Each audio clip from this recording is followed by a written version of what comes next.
امیر المومنین اسلام کو رسی سے ایسے ذبیحے کی طرح گھسیٹا جا رہا تھا. عزیزو رونے کے لیے کافی ہے یہ.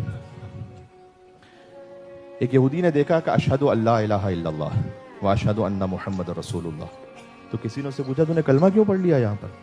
کہتے خدا کی قسم میں نے شخص کو خیبر میں بھی دیکھا ہوا ہے اور میں جانتا ہوں یہ کتنا شجاع ہے.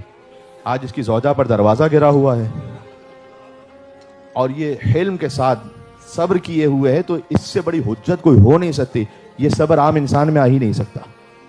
جو امیر المومنین سے کسی نے پوچھا کہ مرد کے لیے سب سے مشکل موقع کون سا ہوتا ہے، صدائیں بلند ہوں آپ کی، فرمایا کہ جب اس کے سامنے اس کی زوجہ کو مارا جائے اس کو صبر کرنا.